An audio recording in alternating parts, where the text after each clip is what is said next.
Ja, ik ben inmiddels in Twisselheide en we zijn onderwijs naar de skwanheid van Henny.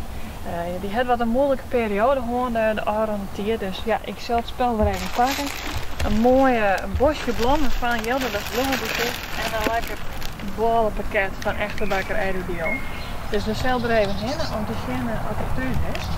Ik zet het even door. Zo. En dan is hier een bel hier, maar die doet het in ieder geval wel. Dus dat is mooi. Dan is correct even een afwachtje natuurlijk. Wat er nog is. Dus doe ik het even. Goeiedag. Goeiedag. Maar waar ga ik het genoegen hier? Tjallik Amstra. En is jouw man net thuis? Nee, die is nog net thuis.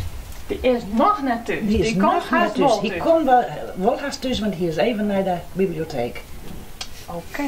Nou, wij hebben een verrassing voor hem eigenlijk. En dan staat je hier voor de deur. Nou, geweldig. Dat is lekker te nemen, Matten, want hier is er nog net. Dat ken ik natuurlijk, dat jou straks even nog een jaar natuurlijk. Want iemand die hier hem opjoeg voor vaderdagactie. Heb je enig idee waar dat wezen kan? Ik denk de zoon en de skwandochter. Henk Kamstra? En hoe heet de skwandochter? Henny. Ja, Henny inderdaad. Die zag ik. Oké, nou dat is geweldig, want ze zijn nou van tussen kwartier, oertoven en jou wie wat er bezwargen. Dus wie toch via de post of zo. Dit is wel wat hoors als de post. Dit is wat hoors de post. Ik zei wat aankomt, ik denk van nou wat dit is, weet ik niet. Nou, het is een lekker pakket en een mooi bosje bloem voor de huidendag. Dus dat moet vast helemaal goed komen. Je man heeft al wat een vervelende periode gewoon de laatste keer, hè? Ja, hij heeft Parkinson mee. Dat had klachten en zo dingen. Dus daarin. Ja, een blauwe staat op hier. Ja, het is een blauwe auto, ja. Nou, ik denk, je moet daar aan want dat is dus Ze hebben er dan correct even heen. Ja. Want dat is natuurlijk wel heel bijzonder. Ja, dat mag wel tegen, want dit weet je wel heel erg. Ja. Maar het is echt weer.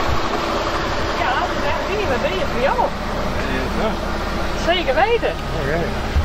Ja, ik heb wat moois bezwaar voor vaderdag. Nou, dat ligt er dan. Hartstikke mooi. Want iemand die had je daarvoor op, jongen. Ja, mooi. Henny. Ja. Nou, hartstikke mooi. Wat, hoe is het nou met jou? Oh, ik ken beter. Maar hij had wel zin om gewoon te eten, hè? Nou, er zit echt wat lekkers bij, dus misschien kun je daar ook al wel iets van afsmaken. En een mooi bosje bloem. Ja, chill wat leven. Nee, wat ligt er dan? Hartstikke mooi. Nou, speciaal voor vaderdag en ik kan me een beetje een hart onder de riem te steken natuurlijk, want de periode gaat net makkelijk weg voor jou. Ja, beter.